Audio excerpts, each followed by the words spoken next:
Yo, Raider Nation, what is good, man? We got a great show lined up for you guys, but first and foremost, man, shout out to Raider Nation for pulling up, tuning into the show with Raider Ray. We got Pharaoh backstage, but before we do, I just want to make a few announcements. Look, we're doing a preview show. We got the Kansas City Chiefs. We're going to kind of rerun through the Denver Broncos game, hit on all those key important parts. However, we do have a drawing tonight for those of you that shared Raider Ray to your IG.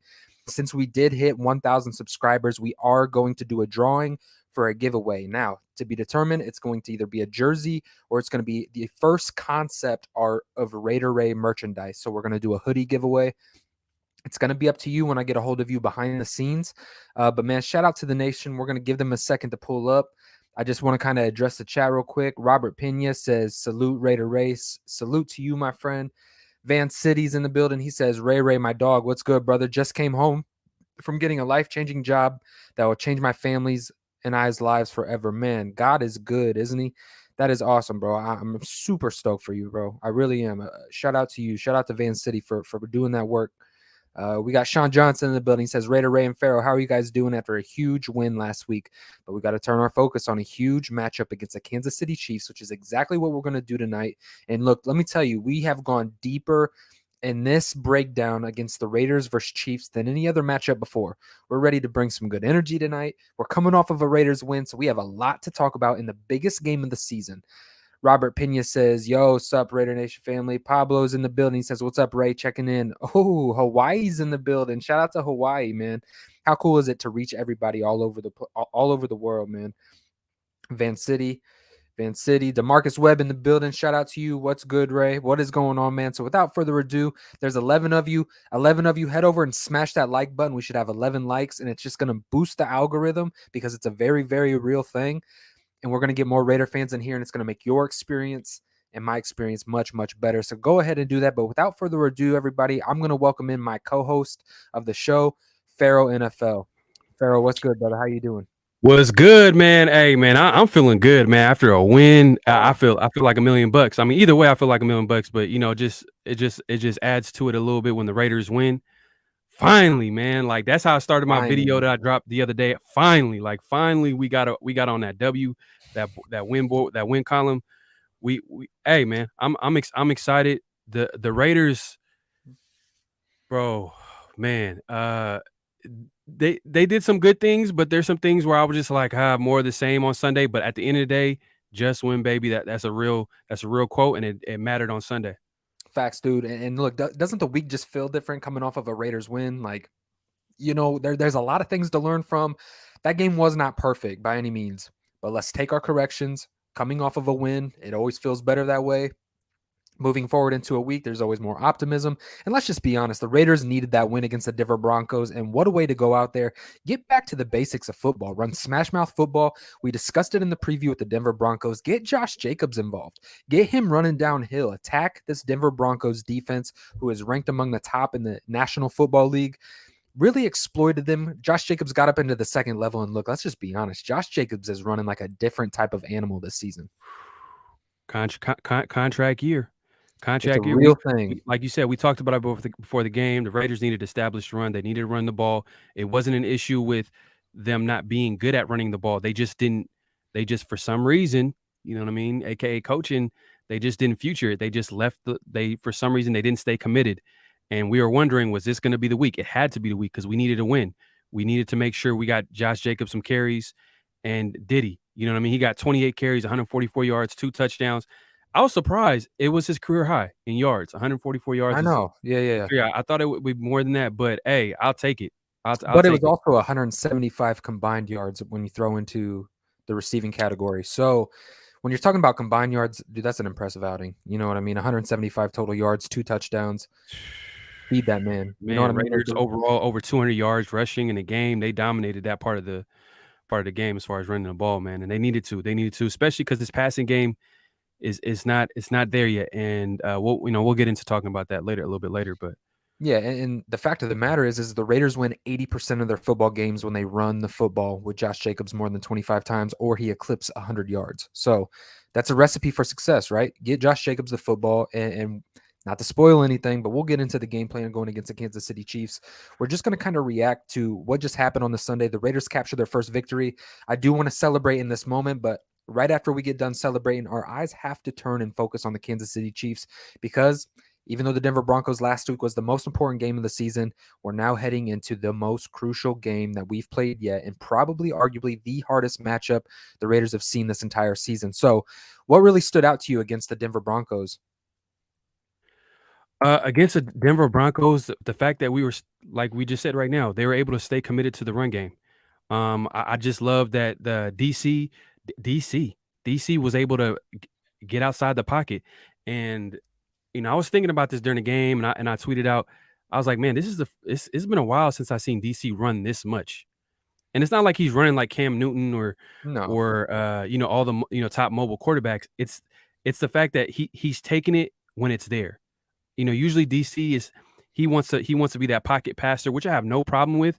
It's just that sometimes at part of being a QB, you got to make the defense pay.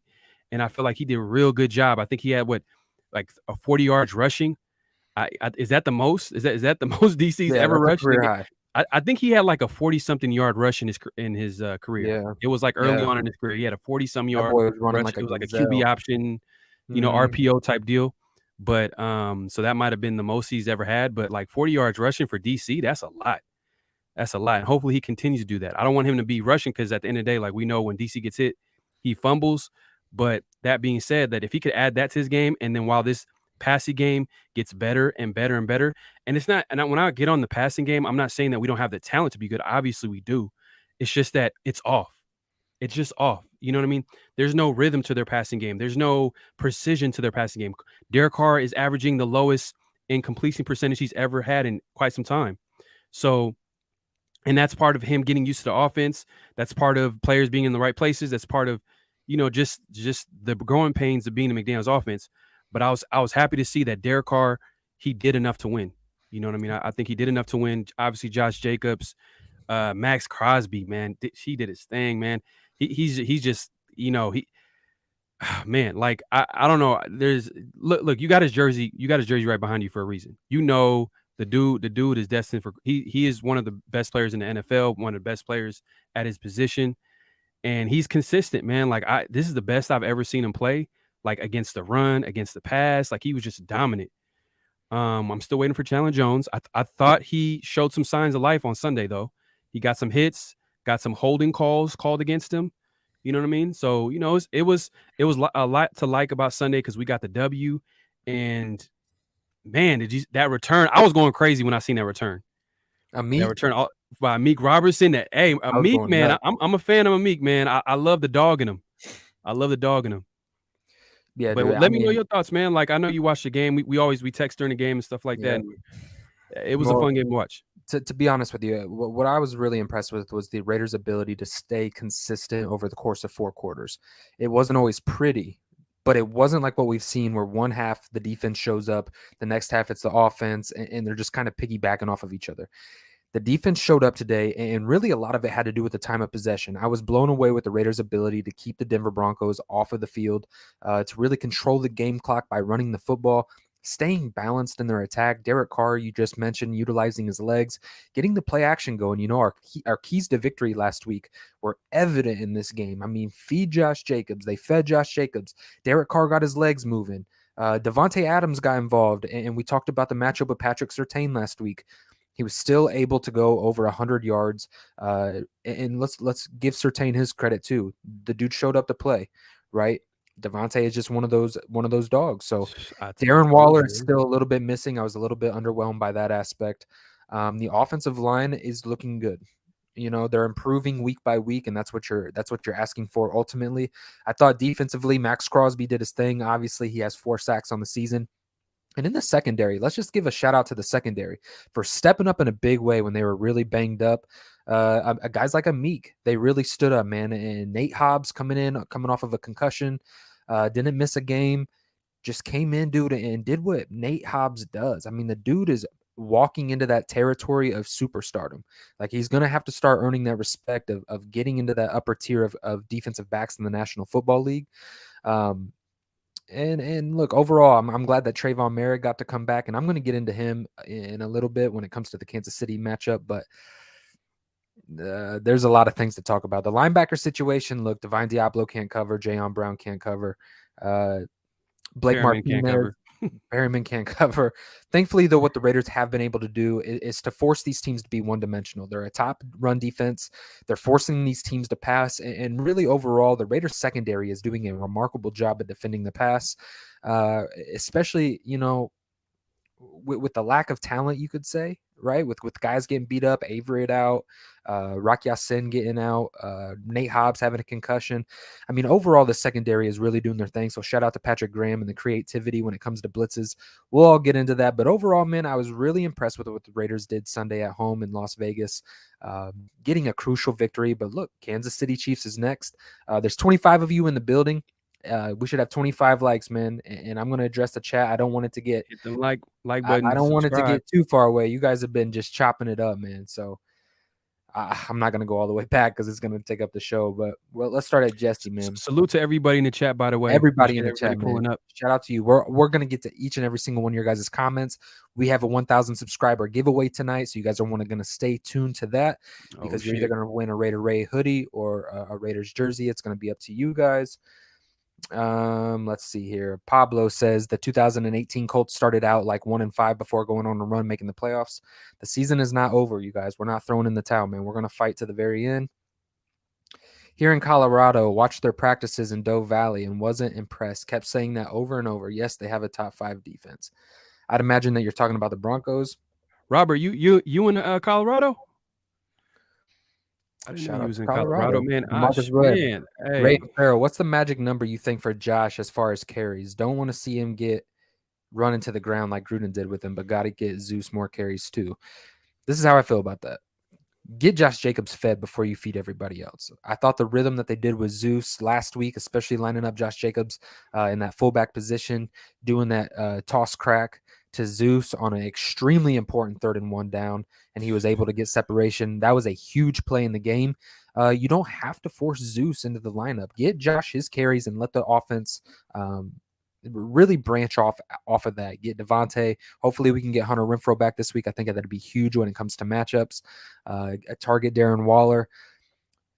Really, the magic number for me is probably around that 25 carry range, 22, 25-ish carries. I want to see him crack over that 20 yards, that 20 carry mark. What about you, Pharaoh?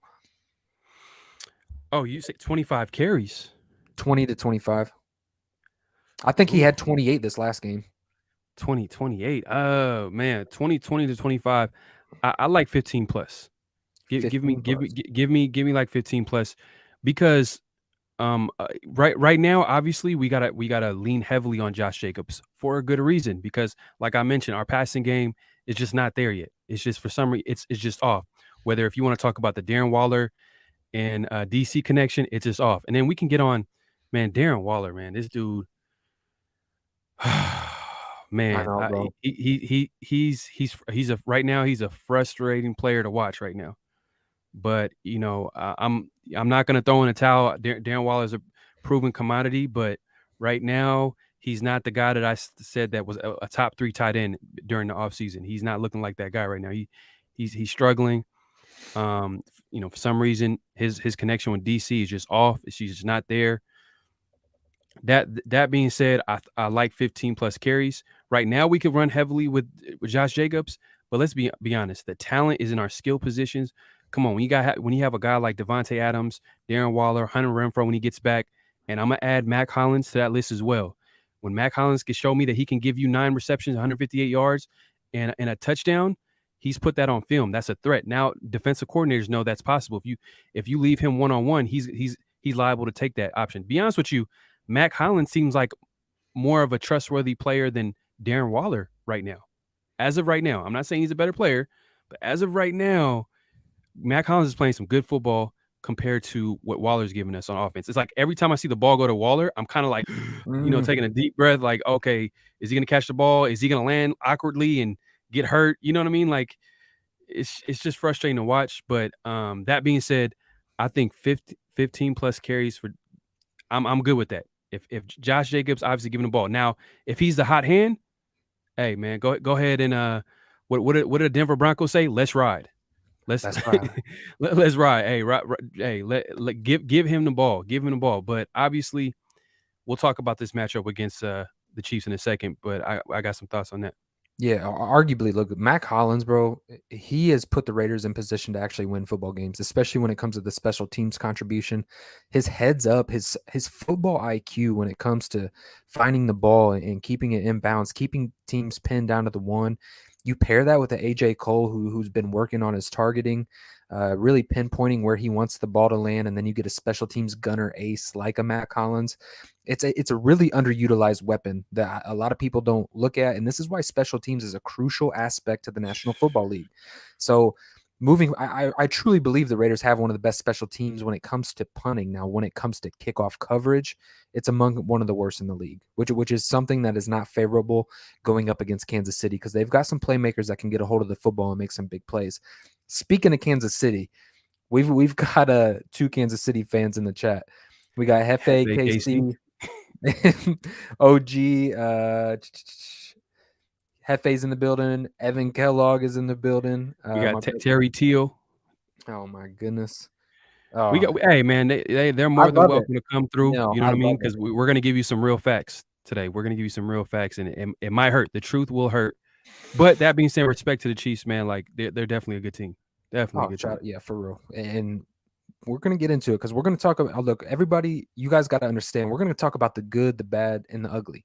And if there's a matchup that the Raiders aren't favored in, if there's a week that we're kind of worried about the score, we're going to keep it honest with you. You know what I mean? That's what we're going to do over here. We're going to be transparent and honest, but be optimistic at the same time. And we're just going to take a dive into the numbers. We're going to look at matchups that we think the Raiders can take advantage of, and we're going to see where it could potentially lie. And we're always going to find a way to create an opportunity for the Raiders to find a victory. So let's just address the chat, and then we can jump straight into the Kansas City matchup. Is that cool? Yeah, all good. All right. DeMarcus Webb says Mac Hollins is so far everything Tyrell Williams was supposed to be for the Raiders. That's interesting. They added special team skills and durability, and an added bonus. He got hands, catches everything. His hands have been extremely underrated, in my opinion. Like, the dude has caught everything that comes his way. Just these big body receivers. He attacks the ball too. He attacks the ball in the air. Like, yeah, he's violent. And his celebration, bro, it's my favorite celebration of the entire Raiders. This whole he puts that backpack on. I'm like getting out of my bed. I'm like, yeah. I love it, bro. It's crazy with him. I didn't want to believe all the hype because, you know, we've seen so many players hyped up during training camp, and sometimes they're not all what they're cracked up to be. But man, like during the offseason, they were calling this guy like one of the most hardest workers on a football field. They'll have like a full workout and he'll run miles. He'll do some weird stuff where like even the players that are considered the hardest worker on the team, they're looking at Hollins like he's crazy. They're like, oh yeah, that dude's nuts. I mean? He is a little bit different, bro, but different's okay. You know what I mean? That's cool. It's translating onto the field, so that's what matters. As long as you do what you got to do on Sundays, that's all that matters. All right, chat, man. We're gonna get straight into the breakdown, man. We got a lot to talk about, especially the Kansas City Chiefs. We've really done our homework this week. We wanted to bring you guys the best show possible. There's 40 of you in the building. Everybody, go over there, smash that like button, go subscribe to Pharaoh. Matter of fact, let me get the banner down at the bottom before we get into this. This is Pharaoh's YouTube name. You go over to that, subscribe to his channel. We're gonna get him to 1,000 subscribers. That way we can do the super chats. We can just unlock everything. We can do memberships. We have big plans for this channel moving forward, you guys. This is just the genesis of this channel and what we're able to do. So we're just getting started, you guys. But without further ado, man, let's get straight into it, bro.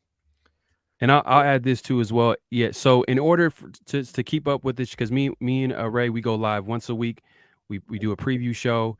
We might do some extra shows during the week, but for the most part, we switch off on each channel. So you want to make sure that you're subscribed to both channels. So if you're not subscribed to this channel, go ahead and hit the sub button. Obviously, if you're not subscribed to mine, go ahead and sub button and hit that notification too as well. So you'll be notified when we go live, and we'll be bringing some hot fire for sure. Right. All right, Pharaoh. Kansas City Chiefs are up next. Monday Night Football, biggest stage, biggest game for the Raiders season. Okay, we're going against arguably one of the most talented teams in the National Football League. Give me your honest take of how you're feeling going into this game, and are you optimistic that the Raiders can find a way to get it done? Man, I'm gonna keep it real. This is a game that makes me nervous.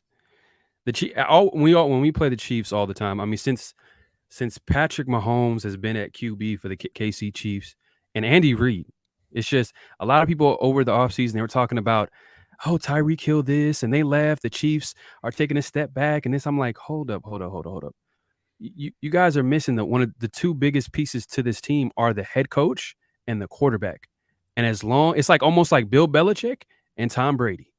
And in KC, they got their QB coach combo down, and that's Mahomes and Andy Reid, and that didn't change. And they start off week one just annihilating the Arizona Cardinals. And I don't think Arizona Cardinals are that good of a team to begin with. But that being said, they started the season with a statement, and I know they lost against the lowly Colts. And I don't know why Gus Bradley decides to coach up his defense over there in Indianapolis, but he couldn't do it when he was a coach for the Raiders. But that being said, KC makes me nervous.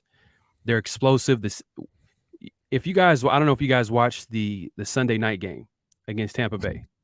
Tampa Bay has one of the best defenses in the league. And they dropped 40 on them like it's nothing.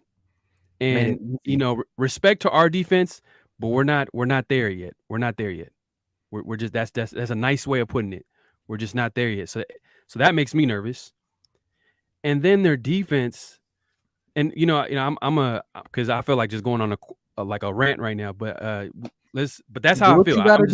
I'm feeling nervous, man. Like I'm feeling nervous about this game. I'm not gonna lie to y'all, but it's their defense. The fact that I know they're not really by the numbers, they're not one of the best pass defense. I believe they're 27th ranked in the league. It's not really that good. I think they're 20th or 21st overall as a defensive team.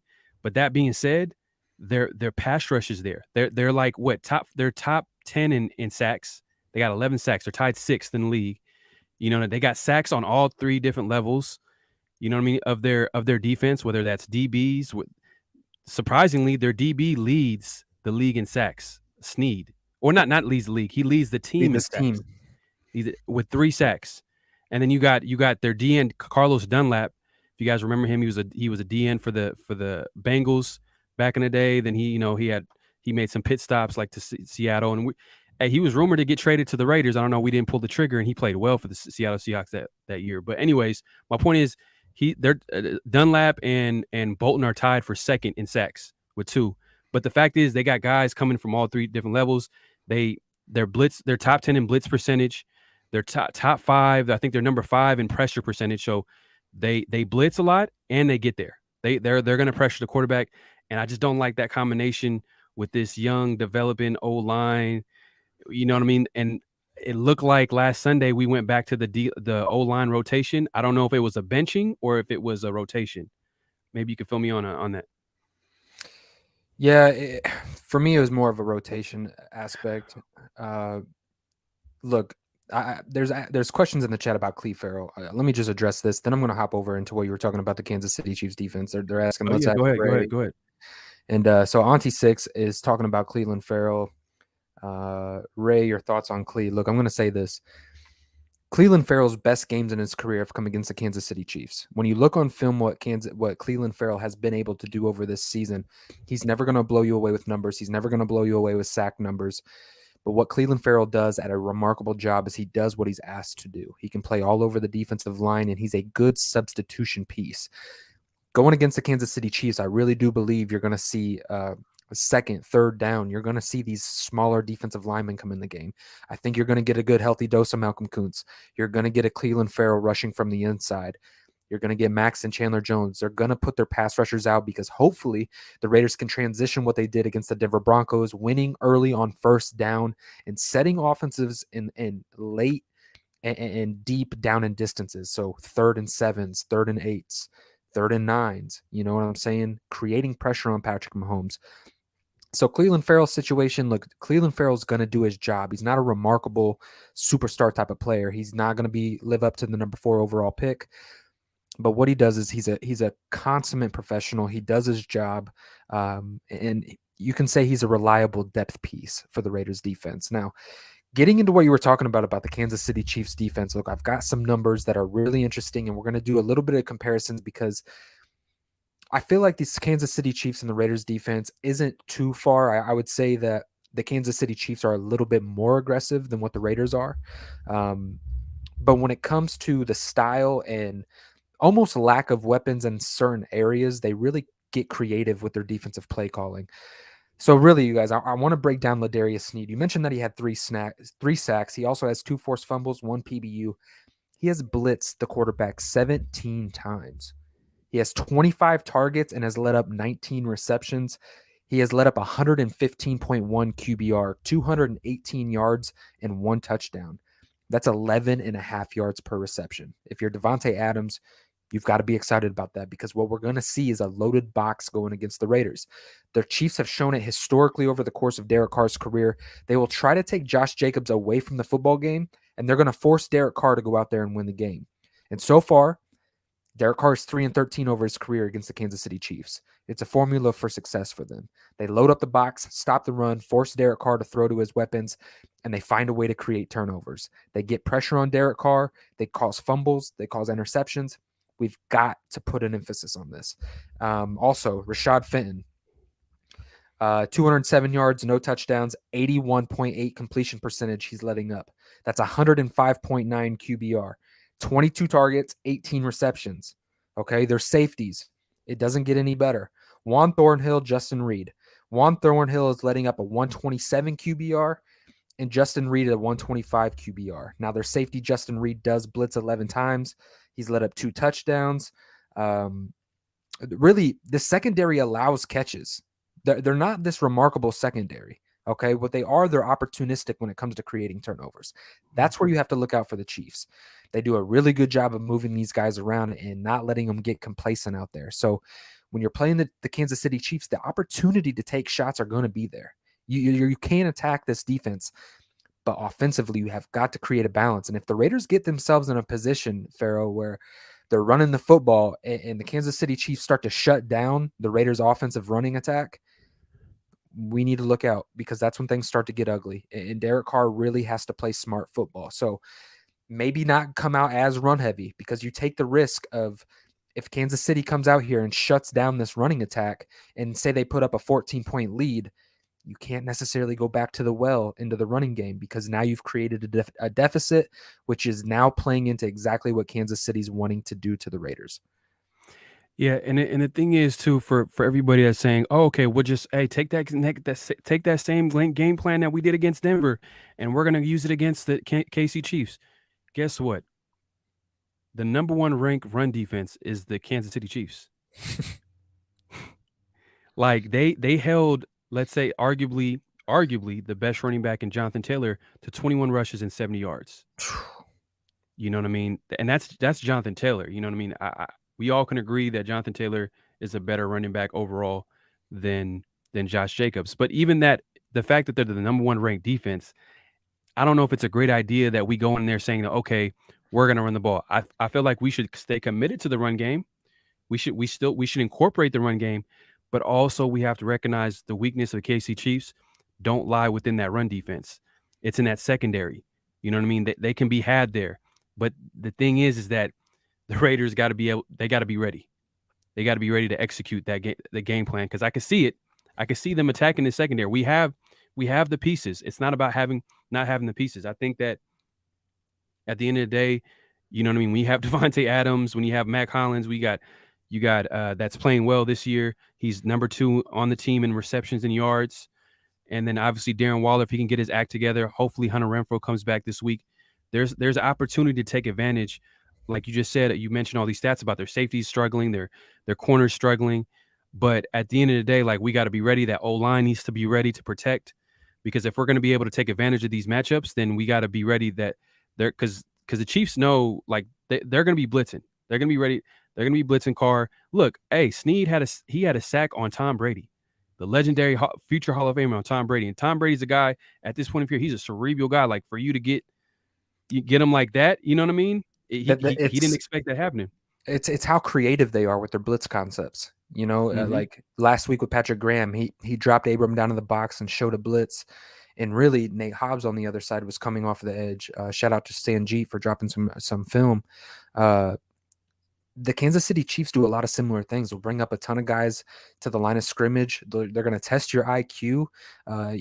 Derek Carr has got to be on his P's and Q's this game. He's got to know what this defensive concept is. And it's going to be hard because they bring guys from every single direction and they don't stop. So they're always going to give you a different look. They're always going to try to come in a different direction. They're always going to have you try to second guess yourself.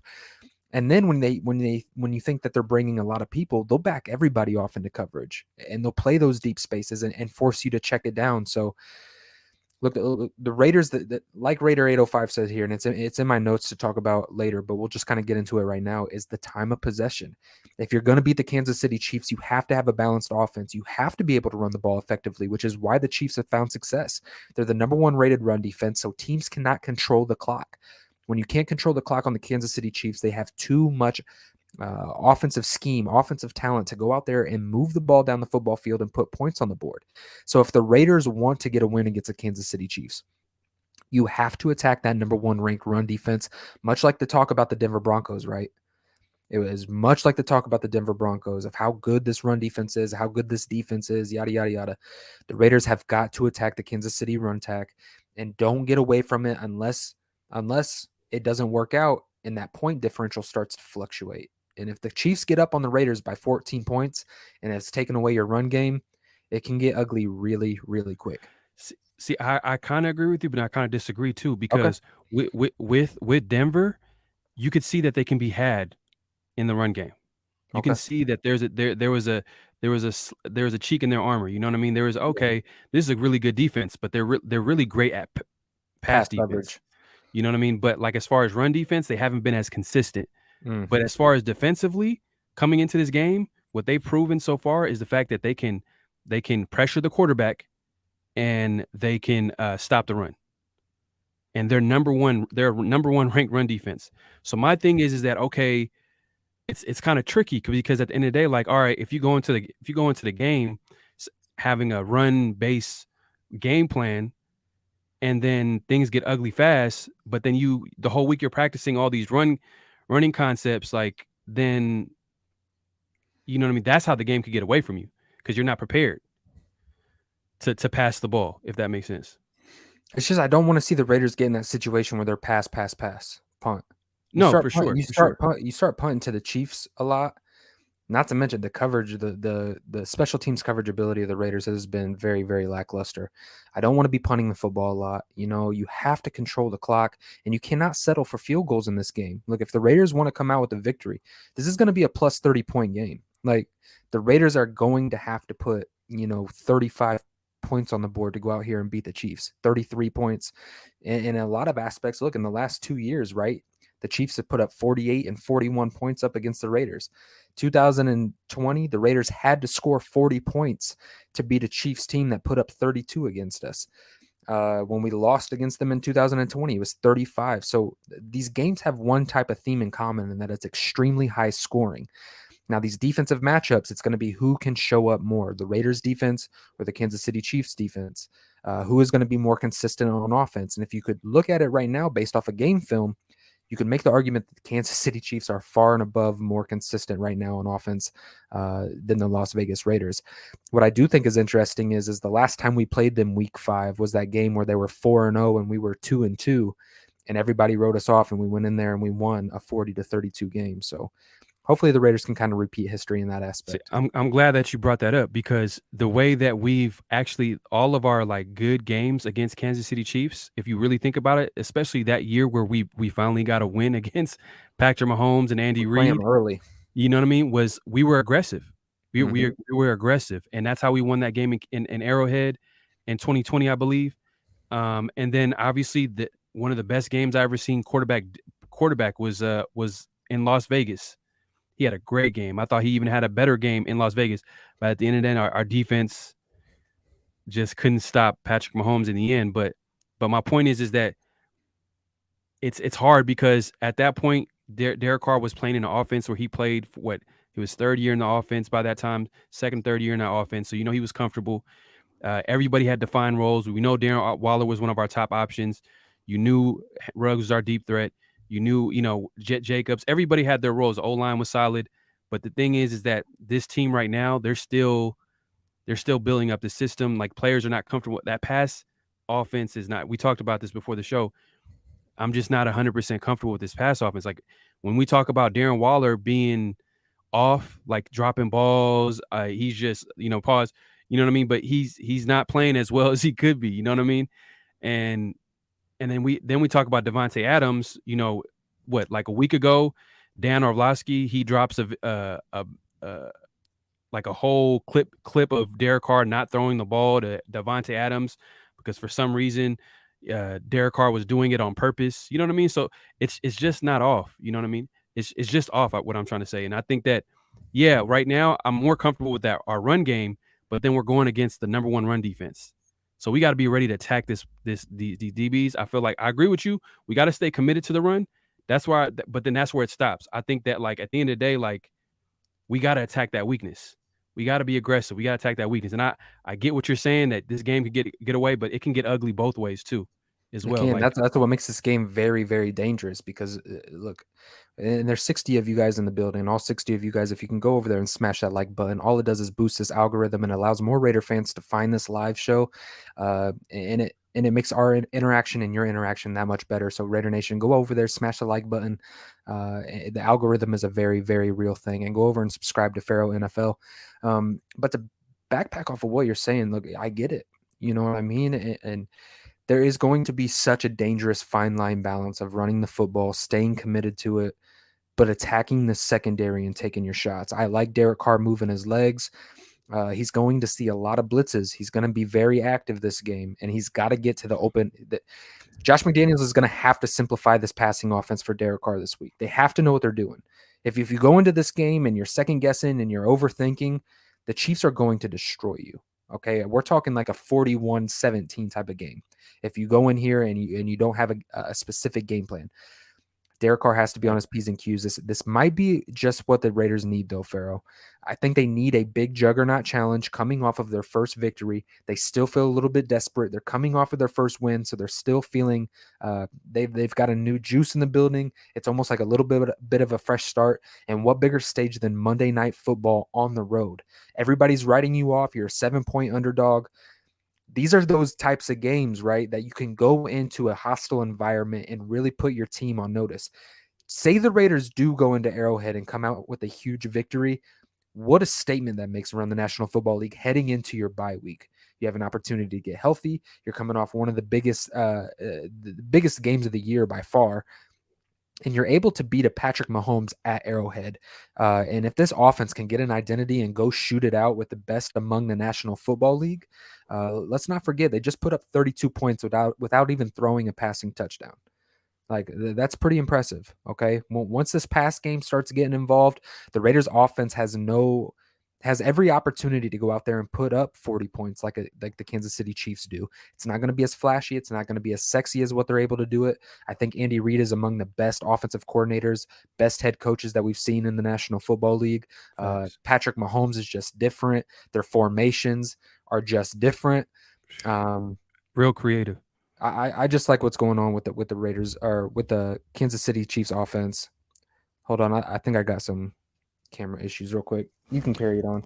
No, it's all good, man. Hey, man, this is a game where I circled in the beginning of the season. This is where I wanted to see our coaching staff take over. This is the game where when we got Josh McDaniels, when we got Dave Z, we got Josh McDaniels, we got this coaching staff. I see Daniel Kim. He said something real. He said, "Hey, man, like when I watched the pressure for Patrick Graham, and he's going to be a head coach one day." And I agree with you 100% because he was getting coaching interviews during the off season. Right. So like that's why I was so excited about this coaching staff is the fact that you got guys who are up and coming head coaches. These are guys that like are respected around the league. You know what I mean? And what got me excited about these additions during the offseason, it was because now we can level the competition with Kansas City Chiefs. Because at the end of the day, how many times have we watched KC games where we're clearly getting out coached? Andy Reid he's a magician. For some reason, he has guys running wide open, like they're blowing teams out. I know Mahomes, he's a great quarterback. I'm not taking nothing away from him, but Andy Reid is also a quarterback guru. Every Right. every quarterback that's played under Andy Reid has put career numbers. Michael Vick, career numbers. Donovan McNabb, career numbers. Kevin Kolb, you know what I mean? Like I could go way back. Jeff Garcia, like all these quarterbacks that have been coached under Andy Reid, they all played well with him. And then you give him a talent like Patrick Mahomes. Obviously, the rest is history. We see that he's one of the best quarterbacks in the league. But how many times have you watched KC games and guys are running wide open, great play call? That's coaching. Mm-hmm. So this is where you know what I mean. This is a game where I want to see Josh McDaniels put a great game plan. I want to see Patrick Graham. They got an extra day to game plan. It's a Monday night football game, like you mentioned, so they got some time. Obviously, so does Andy Reid. He's gonna have some time because it's a big divisional game. It's always big when you play your divisional opponents. But this is a game that I want to see I want to see the Raiders be prepared. I understand that the players need to execute, but I want to see the Raiders be prepared to put a great game up. I mean, that's this bottom line is Josh McDaniels needs to outcoach Andy Reid for us to have a chance. Did you catch the video of the victory speech in the locker room? A little bit. A couple times I heard it. I might look a little bit too deep into it, but chat, let me know if you kind of felt the same thing. Those who watched the victory speech, it just kind of felt like this locker room wasn't like. I don't know if they're obviously I'm not in the organization and all that, but it just gives me the vibe that I don't know if they're completely sold on the leadership aspect of Josh McDaniels. Like when he was talking, the locker room was like kind of real quiet. I don't know if you remember when John Gruden would give his speeches. I mean, the team was fired up, they're passionate, they're juiced. That could be a lot of charisma on what type of That's coaches John they are. Gruden, man. That's John Gruden. Like the one thing I'll give him is the fact that he knew how to get players. He knew how to motivate players. Yep. That's the one thing we can get on John Gruden as a play caller in the red zone and on third down, short yardage. We can get on that, how he's very emotional. But as a head coach, how he can get players to play hard for him, it was special. It was special. And you can see the fan base kind of rallied around him, especially Chucky. You know, the fact that we're calling him Chucky, the fact that he's on that sideline and he just looks like a head coach. So it's kind of hard to compare Josh McDaniels in that aspect. But as far as like, Josh McDaniels, he came in here with the fact that he had that resume of being a coach under Bill Belichick, being able to like coach up top 10 offenses, top 3 offenses, coach up quarterbacks. He has his resume as well. Like he hasn't just coached Tom Brady and Tom Brady was the only quarterback that played well. He had other quarterbacks that played well under the Matt Castle, obviously the rookie. He had him playing good football as well. But I get what you're saying, man. That was just the one thing that's coming a into the question mark. year. Yeah, coming It's into the year, it was the question of, is he a leader of men? That's ultimately what his failure was in Denver, right?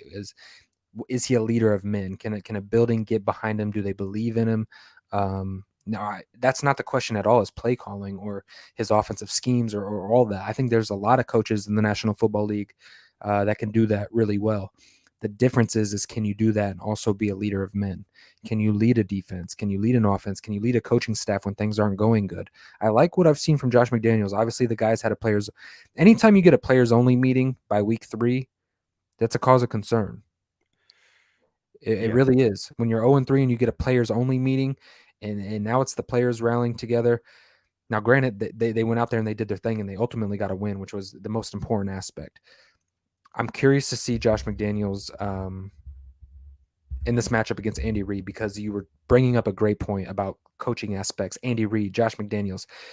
If Josh McDaniels can come on Monday Night Football and come up with a game plan that can really limit and Patrick Graham, if this Raiders defense can hold this offense to 3-7 points in the second half, the Raiders actually honestly really have a good opportunity if that first half or second half doesn't get too out of the way. If that point deficit doesn't get too extreme on either side of the half, the Raiders have a real opportunity to go out there, and it's going to be huge if Patrick Graham and Josh McDaniels can come together and come up with a game plan. No, best believe Patrick Graham, they and McDaniels watched the Colts and Chiefs game. They seen that game. When a team loses against a team, they're going to see what worked.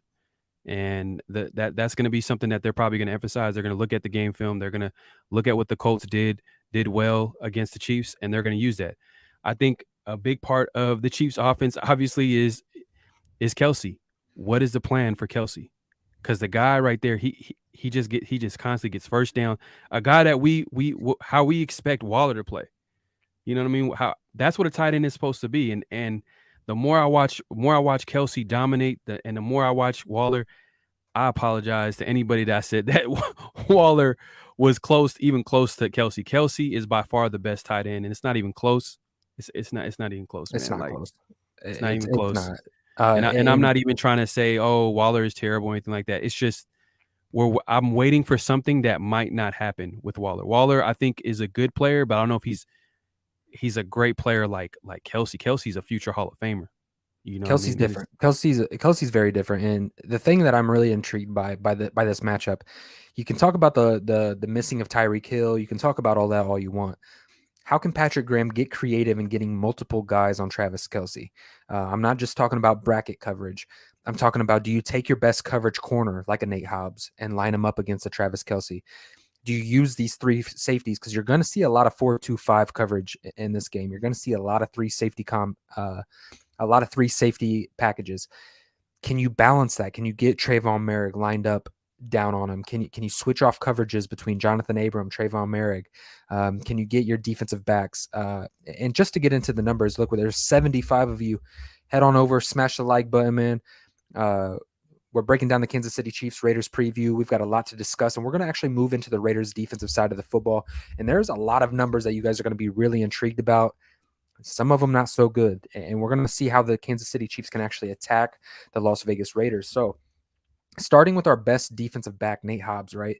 He's allowing a 64.3 completion percentage, 28 targets, 18 receptions, only 135 yards. He is allowing an 87.6 rating. He's let up one touchdown. He's blitzed twice and came away with one sack. Obviously, he's the Raiders' best defensive back. He's arguably moving up into that elite tier. You know what I mean? He's slowly progressing his way into, I think you give it by the end of this year, he might be a household name. You know what I mean? Especially when it comes among the defensive backs. Jonathan Abram has allowed 21 targets, 15 catches, 71.4 completion, 163 yards, 93.9 QBR. He's blitzed 14 times and caused 2 hurries. Where this is really impressive is Rock Ya-Sin is arguably our best corner. When it comes to pure coverage ability. People might think I'm a little bit crazy, but when you dive into the numbers, 18 targets, hear this, 8 receptions. He's allowed a 44.4 completion percentage, which is among some of the best in the National Football League. He's balling out. Yeah, he's balling out. He's only allowed 79 total yards. That's it. Under 100 yards. 57.4 QBR. 1 blitz with 1 quarterback knockdown. I mean, when you're talking about a complimentary piece, this guy is a far upgrade over Casey Hayward. And when you're looking back on that trade with the Unique Ngakoue and Rock Ya-Sin, a trade that was heavily criticized, the Raiders actually finessed the Colts out of a really good player who was a perfect scheme fit for the Raiders. So moving forward, Rock Ya-Sin is going to be a guy that's going to be crucial to get him healthy and get him back into this Kansas City Chief matchup. Because you put him on a Juju Smith-Schuster, I think that you're taking a piece away, one more piece that you can take away from the Kansas City Chiefs. When you move down, when you're talking about the linebackers, that's where it gets really, really ugly, you guys. Jayon Brown, hear this: 15 targets, 15 receptions. He's allowed 100% completion percentage against him. We talked about this. We talked about this last week, man. Like both Jayon Brown, the guy that was supposed to be that linebacker that was good against the pass, that we picked up in the offseason. And you mentioned this before. You said Devon Diablo was never good against the pass, but Jayon Brown was supposed to be a guy that was a strength of his. And the fact that you said that stat is crazy. It's crazy, right? 111.9 QBR. So the guy can't get off the blocks when it comes to run game. And look, this is a guy early in the preseason when it came to coverage skills. I thought he was going to be a good fit. You know, I'll take a loss where I'll take a loss. You know, I was wrong about Matt Collins and I was wrong about Jayon Brown, you know, and I think a lot of people would have thought Jayon Brown, he was coming in, you know, in 2020 or 2019 as one of the highest graded coverage linebackers. He's coming off of a significant knee injury. So I don't know how much that has to do with it. But 100% completion percentage is just ridiculous, especially on 15 targets, especially when you're a rotational piece.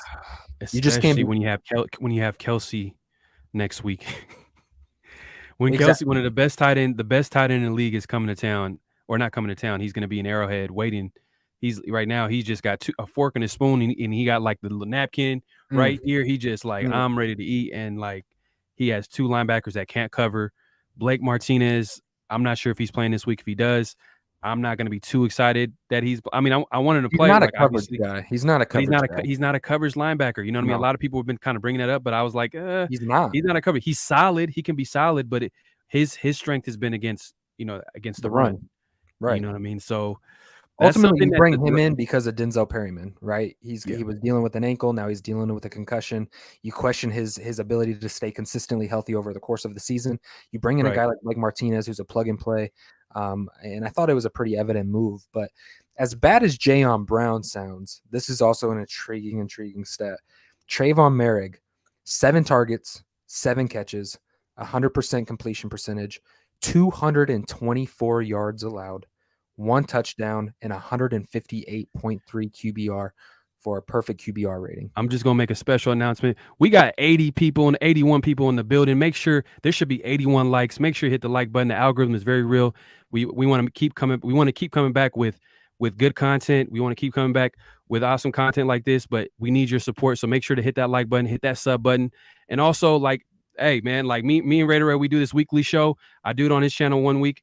Next week I'm gonna do it on my channel. So make sure to subscribe to both our channels so then you can watch the show on a weekly basis, and make sure hit that notification bell as well, because that's going to help you get notified every time we go live. But we'll get back to it, man. Hey, we appreciate everybody pulling up. Facts. And look, in this game, in one of my matchups, and we're going to get into key matchups, we're going to get into predictions, and then we'll address the chat and let everybody ask questions. And then we're going to do a raffle, the 1,000 subscriber giveaway. I broke 1,000 subscribers. We're going to do official Raider Ray merch, either giveaway, whether it be a hoodie or it's going to be a Raiders jersey. It's going to be of your choice. But I do have all the names that shared Raider Ray's channel onto their Instagram or social media feed and sent me a screenshot. So I'm really excited about the giveaway tonight. We got a few faithful listeners that have the opportunity to win some merch tonight. So it's going to be great. The show is just getting started, you guys. We're going to have a great time. Everybody hit that subscribe button. But look, moving forward into the matchups, look, you're talking about Travis Kelce. You're talking about the defensive back room, Nate Hobbs, Amik Robertson, Rak Yassin. You've got to get creative in your coverages. I'm not too worried about the Juju.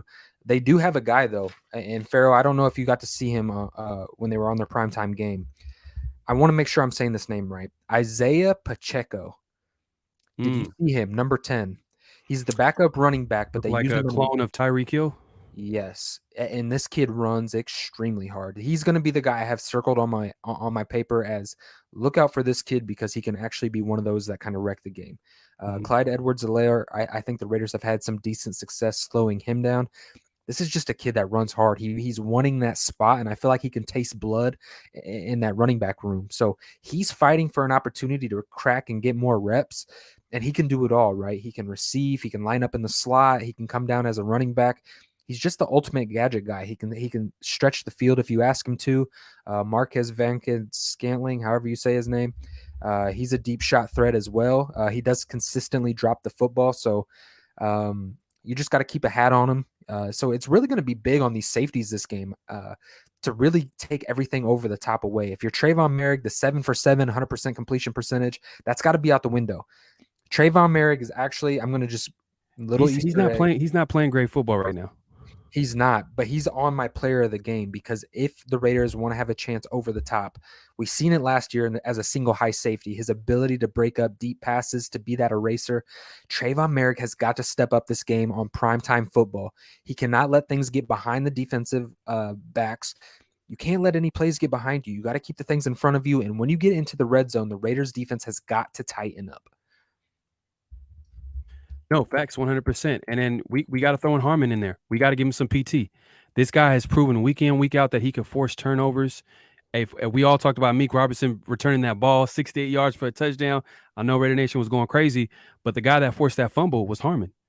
The guy that's forcing like big time plays in big moments, this guy Harmon. So this guy needs to be on the football field because this is a game where if Patrick Graham had a Sharpie right next in his hand, he would have turnovers, forcing turnovers circled for this game. We gotta force turnovers against Patrick Mahomes and Andy Reid. We have to, and we did that when we won back in 2020. And sad to say that we got to say back in 2020, but that's the reality of the situation. The Chiefs have won 13 out of the 15 last matchups. You know what I'm saying? So it's going to be tough. And in order for us to win an Arrowhead, Our defense can't just stop the Chiefs. We got to force turnovers. We got to give our offense extra possessions. That's just how the game needs to be played against them. And we need a playmaker like Harmon on the field, because that's what he's proven. When he's on the field, he's gotten interceptions, pass defense on what I think it was against the Cardinals, where he had that huge hit, and it was on 4th down. Boom, hits the ball. We get the ball in overtime. Obviously, we didn't handle our business and we didn't win the game, but he gave us an opportunity, and I feel like Harmon should be on the field. A guy like Morik, he hasn't really, you know what I mean? He hasn't been playing well. You know what I mean? Morik needs to he needs to show me more. I hope what you're saying is true, that he can play big this week, or he needs to play big. Obviously, I agree with. Yeah, I agree that he does. But I think this is going to be a team effort. We got to find a way to force turnovers, man. Like, this is a game where if turnovers were a big emphasis, like, this is the week against the Kansas City Chiefs. They're number 3 in the red zone, and we give up the 4th highest red zone touchdown percentage. I'm gonna say that again. They're number 3 in red zone offense when it comes to scoring touchdowns, and we give up the 4th highest percentage on defense when it comes to scoring touchdowns, opposing offenses scoring touchdowns.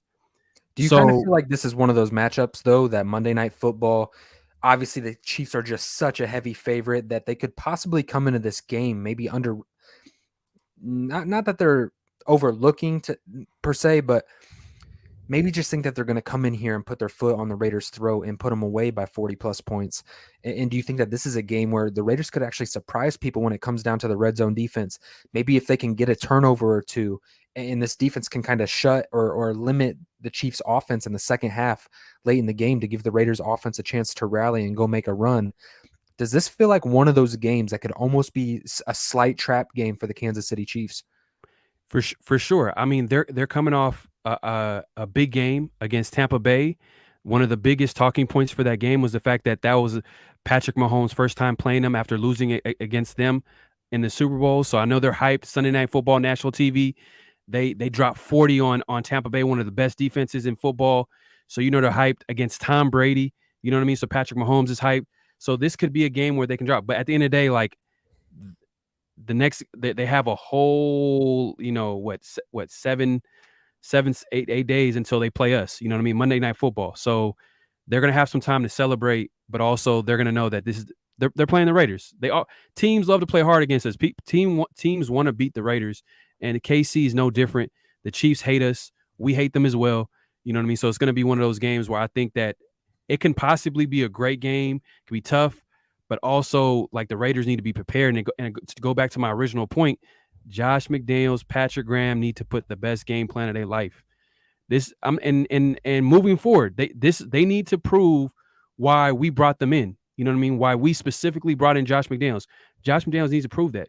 And so far in this young NFL season, that hasn't happened yet. You know what I mean? We haven't really seen it.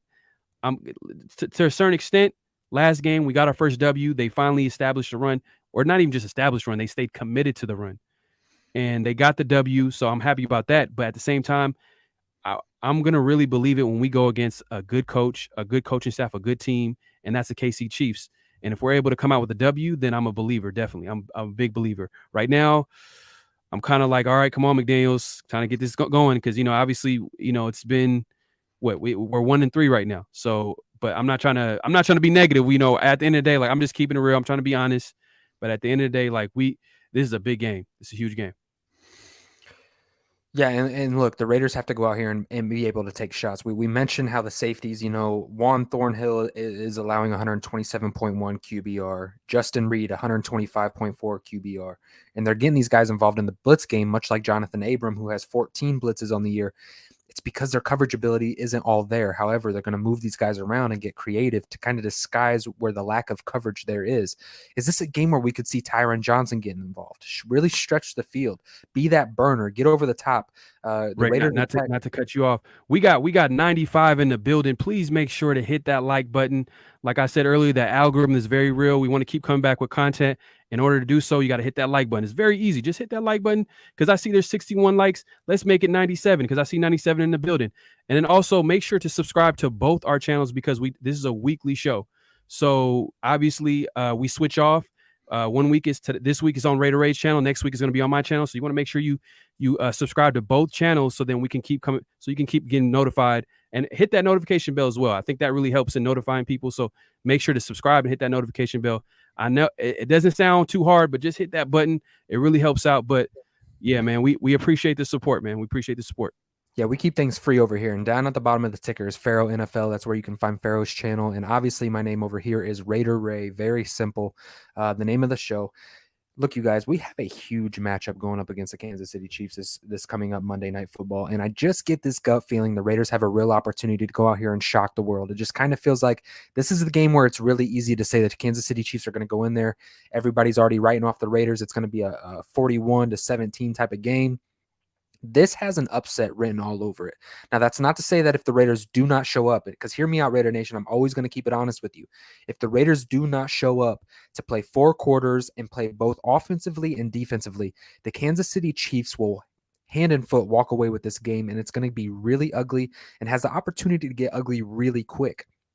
However, I do believe that the Raiders' offensive weapons, if they can find a groove, if they can find a consistent balance on the offensive side of the football, consistently attack the running game, but also attack the weaknesses of this Kansas City Chiefs defense, get Devontae Adams the football on prime time, and defensively, we've got to get our hands on the ball. Last week, you see Amik Robertson go out and return a fumble for a score.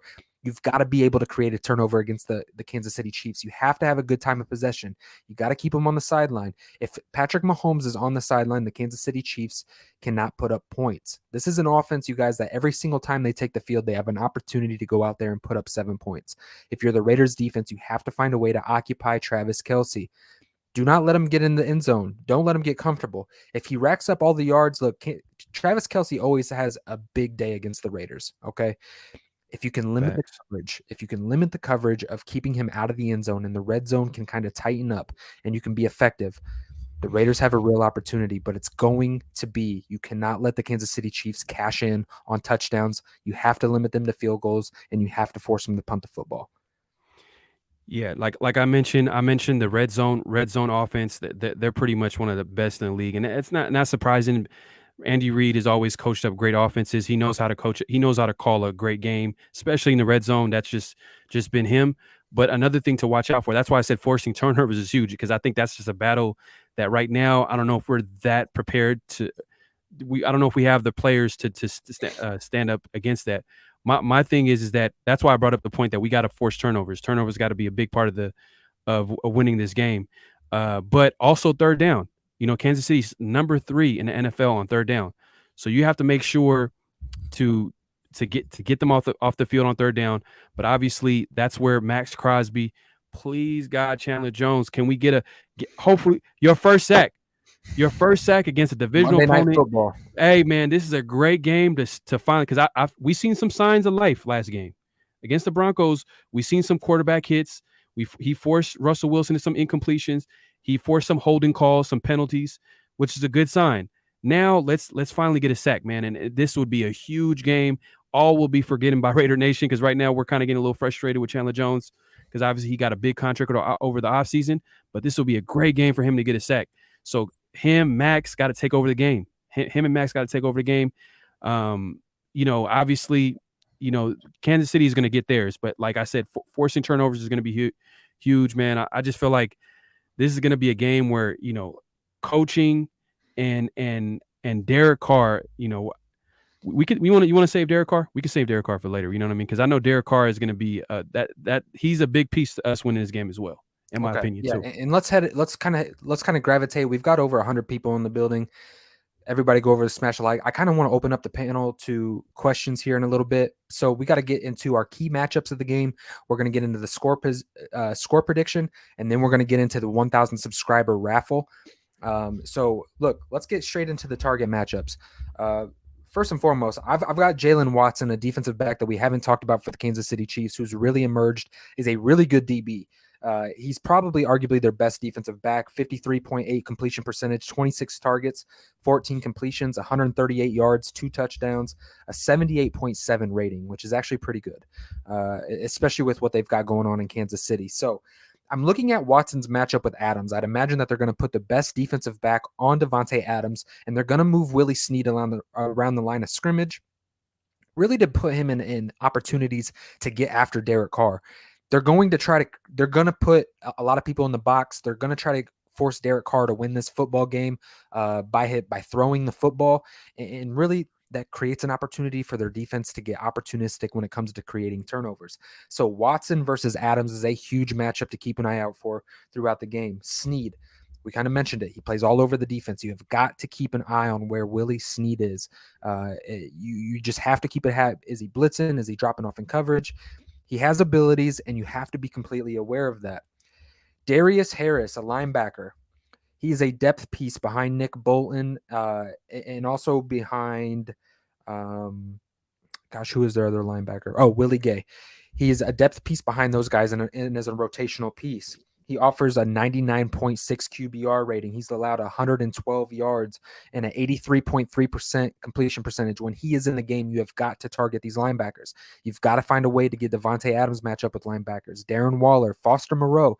Foster Moreau might be an underutilized weapon if he can get his knee right. Hopefully he plays this week. Hopefully he plays this week. If he can, that's going to be huge, especially when it comes to talking about a pass blocking tight end. Especially when you're going up against a front like Kansas City, who's really good at getting after Derek Carr. You've got to attack Willie Gay. Okay, Willie Gay, also 83.3% completion percentage, over a 90 QBR, and run at Frank Clark. There's an interesting stat out there that he has 30% of his tackles are missed tackles. If you're going to run, you've got to target Frank Clark. A way to limit these aggressive pass rushers is to attack them head on. This Raiders offensive line has shown that they have the ability to go out there and run the football effectively. Attack Frank Clark. Go out there, get a tight end on him. Let Colton Miller get out there and get on him. Get Jakob Johnson involved in the game and focus your attack towards Frank Clark and allow opportunities for missed tackles. What are some of your target matchups? We went over Watson, we went over Snead and Darius Harris. I mean, you pretty much covered them, man. You're the linebackers, the safeties. Look, I'm just gonna come at it from like just a team wide perspective, like what we have to do. And I kind of talked about it a little bit, but I want to talk about DC since we haven't talked about that. This is a game DC needs. Derek Carr. When I say DC, I mean Derek Carr. I'm not talking about defensive coordinator Patrick Graham. I'm talking about Derek Carr needs to have a great game. When we won against the Chiefs, he had a great game. Yep. When we almost beat him that same year, we almost went 2-0 against the Chiefs. If it wasn't for Abram just being over aggressive and letting Kelsey and Mahomes win at the end. If you guys remember that in Las Vegas 2020, that was like one of Derek Carr's best game in my opinion. Just watching him quarterback that game, he was on point. But that's my point. Derek Carr needs to be great. You know what I mean? He needs to be great in this game because the weakness of this defense is everything you just mentioned. You mentioned the linebackers, you mentioned the safeties, the corners. They're 27th ranked pass defense. You know what I mean? They're number 1 against the run, but they're 27th ranked pass defense. So this is where a game where Derek Carr needs to slice and dice. He needs to bring his A game, his best game of the season. I felt like, I think he's been getting better every game, and I like the fact that he's running with the football. I'm glad that he's using his legs. That's an option. You know what I mean? Make defenses pay. Make defenses think about calling a play against you because sometimes, I feel like those plays were always there, but I think Derek Carr made defensive coordinators comfortable with calling plays because they're like, oh, he's just going to pass the ball. We don't have to worry about running the ball. Nah, make him pay. And I like that he had 40 yards rushing. He needs to continue that. He doesn't have to have like 100 yards rushing. I don't want him, Derek Carr, to be a running quarterback. Not at all. But the fact that you're able to take advantage of defense that way, you're going to make the other defense think twice. You're making it harder to play against you. And I think that Derek Carr needs to bring his A game, whether it's taking advantage of yards, running with the football. And obviously, there's going to be big plays. The way these guys cover, there's going to be big plays. Devontae Adams, you got to show us why you're here. Why are you here with the Oakland Raiders? I mean, not the Oakland Raiders, the Las Vegas Raiders. But Las Vegas Raiders. But Darren Waller, this would be a big game for you to step up. You just mentioned like these linebackers are not good against the coverage. Darren Waller, if you want us to forget about everything, all will be forgiven if you have a huge game on Monday Night Football. You know what I mean? So like, And this but defense is going to give them an opportunity. They're going to bait. They're going to give Derek Carr the look to take the shot down the field. That's what they're gambling on. They're wanting to suck DC into that type of game, is to take a shot over the top. And you're going to get a lot of one-on-one matchups this game. You really are. This could be a game. We alluded to a stat. You're talking about Derek Carr. We alluded to the stat for a few weeks now. Derek Carr has not thrown over 2 touchdowns since 2020. That's a huge problem. Is this the game that DC can go out there and throw for more than 2 touchdowns? he has. I think he When has to. I say he needs to have a big game. That's one of those. Like, he needs to find a way. We have to, either way. At the end of the day, we need to win the game. We need, when we get to the red zone, we have to score touchdowns. We have to score touchdowns. All these games where we're kicking field goals. Yeah, against the Denver Broncos, where their offense is really nothing to be scared about, that will work. But against the Chiefs, they're coming off a game where they dropped 42. They scored touchdowns. I just told you that they're number 3 in the league in red zone touchdown percentage. So when they get in the red zone, they score touchdowns. So the Raiders have to have that mentality. You know what I mean? Like, no matter what, McDaniels can't get too cute. He can't get too cute calling these plays. He got to make sure, utilize Josh Jacobs, use the play action, try to find matchups. I mean, we all know that McDaniels, from what he's shown us so far this season, he can get a little too pass happy. So that's why we keep emphasizing that we can't get away from that run game, even though we're going against the number 1 ranked run defense. We still want to incorporate that run game, but also when you incorporate that run game, you can use that to your advantage when you get to the red zone. So, obviously, I just mentioned that the Chiefs are number 3 in red zone touchdown percentage. Guess where the Raiders are at? Bottom of the league. Third. We're the 28th ranked red zone offense. Exactly. 28th rank. And that's just not going to get it done. We have to score touchdowns at the end of the day. We have to score touchdowns against the Chiefs. And that's something that, where McDaniels coaching, Derek Carr, the O-line, this is going to be this has to be a team win. I'm bringing up Derek Carr, but Derek Carr has to play great. He has to be good to great this game. If you know what I mean, that's the only way we're going to win a game. And because right now we're 1-3. I want to be 2-3. I want the Raiders to be 2-3 heading into the bye, because the schedule does soften up. We can make a run. It's possible. You know what I mean? It's real possible. And if the Raiders can go in here and get a huge win on Monday Night Football, what a statement that would be to put on the National Football League. You start the season off with 0-3. Everybody's talking about how the Raiders aren't living up to what it is. They get a division win against the Denver Broncos, and if the Raiders can come in here and get a huge division win over the division leader in Kansas City Chiefs at Arrowhead on primetime football, the Raiders go into the bye week 2-3. The season's just getting started, and the Raiders have revitalized. The Raiders have to go in here ready to play football. 4 quarters, you've got to put your foot on the Kansas City Chiefs' neck. You have to keep your foot on the gas pedal. Derek Carr has got to show up and play the best football that he's played in a long time. Defensively, you've got to be opportunistic.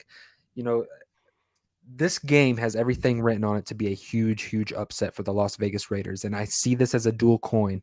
Either the Raiders are going to go in here in Arrowhead and surprise a lot of people around the National Football League, or it's going to be a really, really long day for this Raiders organization. And they're going to go into a bye week at 1-4. A part of me wants to say that this team is ready to go in there and fight. And I could really see the Raiders go in here and really pull off an upset. Let's get into score predictions. We'll get into then the 1,000 subscriber giveaway and announce the winner of that. And then we're going to open up the chat for conversation, and then we'll wrap up the show. You guys, it's been a phenomenal show. We're really encouraged that we had over 100 people pull up into here. That's just remarkable. Everybody go smash that like button, smash that subscribe button. All right, Pharaoh, score predictions. What do you got? Oh, man. This is a game, Arrowhead. I'm going to go 31-28. 31-28. Could be high. I could go higher, but I'm going 31-28.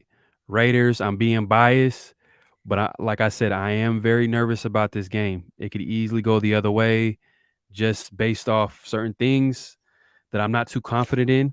Like I mentioned, the passing offense for the Raiders is not a strength. Our run game right now is a strength. But guess what is a strength for the Kansas City Chiefs? I mentioned their run defense, but their pass defense is not all the way there. But they're also good at rushing the quarterback. They're number 5 in pressure percentage. So I can see it going either way. But hey, at the end of the day, I could see it. There's a chance that we can beat the Chiefs. There is an opportunity here, and hopefully McDaniels will have a great game plan. He knows this is a big game. They'll have like I said, a full week. They'll have a little over a week, maybe 8 days, 7-8 days of just where they can prepare for the Chiefs. I best believe everybody on that Raider team was watching that Chiefs and Tampa Bay game. All the players, all the coaching staff, they were watching that game, so they know what this team is capable of. So they're going to be. They know what everybody's been saying about the Raiders. They know what you just said, that they're 6.5 underdog. You know what I mean? So I'm betting on them being really focused, a great game plan, and Derek Carr having a good game, and we still a win in KC Arrowhead. I know it's not been done a lot, but I believe, man. I'm a Raider fan. At the end of the day, I'm gonna be biased. I believe, and I do. I just have a feeling in my gut now that we've had this conversation. We're talking about matchups. We're putting it on paper. There's a real opportunity for the Raiders to go out here and pull off an upset. So I'm going to go with the Raiders here, 33-31, and they squeak by. Maybe it's a last second. They have the possession. They move down the field and able to put up a field goal and really seal it in Arrowhead. The last time the Raiders played them in Week 5. It was the 2-2 Raiders going against the 4-0 Chiefs, and they were able to come out with the victory, 40-32. So this is going to be a very high-scoring game, in my opinion. Whatever defense shows up is really honestly going to probably win this football game. However, if the Raiders do not show up, Raider Nation, this is going to be a game where the Raiders do get destroyed, and it could get ugly really quick if the defense doesn't show up. So if the defense does not show up, don't be surprised if this is like a 41-17, 41-23 type of football game. And I say that because I'm putting it out there that, look, the Raiders need to show up or this game's going to get ugly really, really fast. So if the Raiders want any chance of victory, defense, you have to come ready to go. Putting your helmet on, ready to play for 4 quarters. Patrick Graham, you've got to get creative. Derek Carr, you've got to beat this defense using your mind. You've got to get Devontae Adams the football. We've got to be able to run the football effectively. And let's be honest, this isn't a popular thing to say, and I might get some kickback. There's an aspect of football that's just luck. The football rolls your way a few times. There's right. A tip ball that falls into your hands. The Raiders need every single advantage that they could get this game. A botched snap, a missed field goal. Turnovers, whatever the case may be, the Raiders using Matt Collins and pinning the Kansas City Chiefs at the 1-yard line, forcing long fields. The Raiders have got to get into their bag. They've got to pull out every single tool that they can against the Kansas City Chiefs if they want to come out with a victory. 33-31, Las Vegas Raiders. With that being said, Raider Nation, let's head over into the 1,000 subscriber giveaway. Over here, man, I've got my hat, and it's filled with the names of people that shared Raider Ray's channel onto their social media pages, and they got entered into a contest to get the very first concept Raider Ray hoodie, or they're going to be able to have an opportunity to win a jersey. It's going to be your choice. And I'm not sure. A part of me, because it's a big mile marker, a part of me wants to give away my signed Trayvon Merrick all-pro rookie jersey that's signed. Oh, man, don't do it. But I don't know if I want to do that. You know, I love you guys. I don't know if I love you guys. You know, you know what I'm saying? So, man, look, we're going to enter this, man. You guys are going to see it. I'm not going to look. I'm just going to reach my hand into this hat and pull it out, and we're going to see who the 1,000 subscriber giveaway is.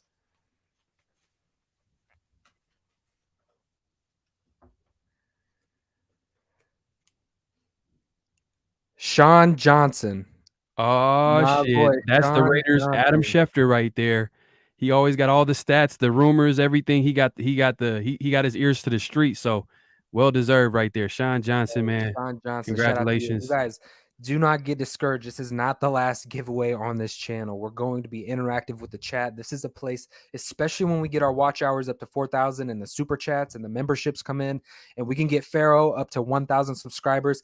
You guys, the possibilities of this show is going to be endless. We're going to make it interactive for you guys and all of Raider Nation. So shout out to Sean Johnson for winning the competition, man.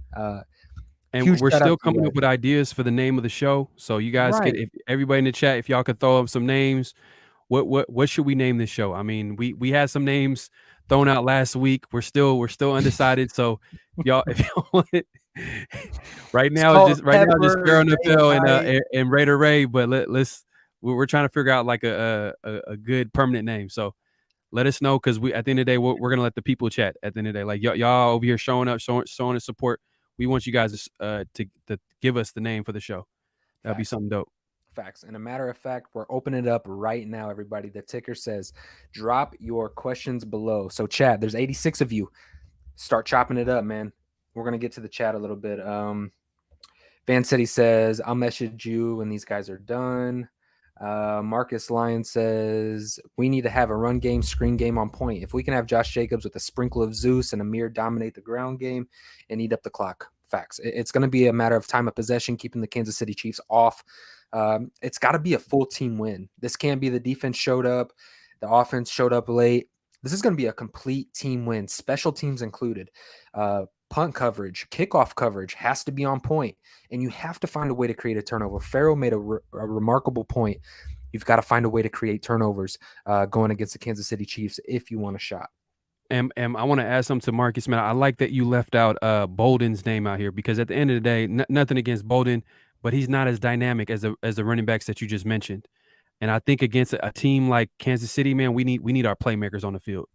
We need guys that could that could possibly score, make a big play, get our offense going in the right direction. T. Billy is our secret weapon. This comes from SVT. He says, T. Billy is our secret weapon. He's been tucked away for this game Monday night.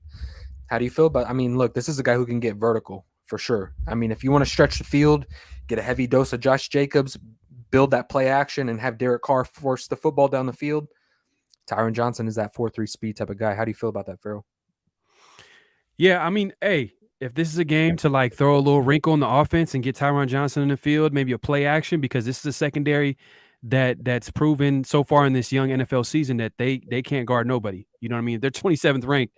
That means they're giving up big plays to anybody and everybody. So, hey, this is a game where T. Billy can come into a game and no one's really paying attention. You got everybody's focused on Darren Waller and Devontae Adams and Hunter Renfrow, because hopefully he comes back this game. And then you got T. Billy checks into the game, and then boom, play action. I can see that happen for sure. If this, like against the Denver Broncos, I probably would have pushed back a little bit, just because how good their secondary is and how that's the strength for them, pass defense. And as we watched last game, it was all about the run game and making smart passes. He did get burned, keep though. the drive going. But against the Chiefs, there's gonna be chances where we could take advantage of this defense. So I agree, SVT. That's a good point. T. Billy. This is a game. If it's a game where he makes a big play, hopefully it's against the Chiefs. He got involved in the game against the Broncos. They had him in there. Did he? I might have missed that. Yeah, they didn't throw it to him, but he was a field stretcher. He hit a deep post. So I mean, It's in the playbook. You know what I mean? And they're getting him prepared.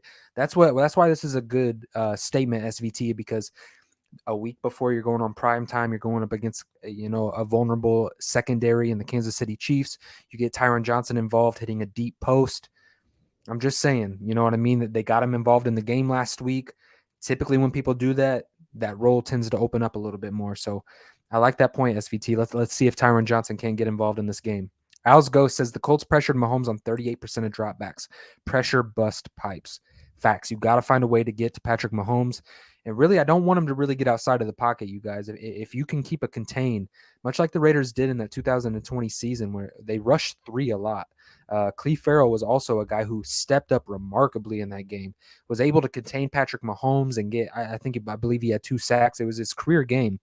If you can get guys to contain Patrick Mahomes and then get aggressive in attacking, get a Jonathan Abram, a Nate Hobbs, a Meek Robinson, we've shown the ability to use these defensive backs to create pressure.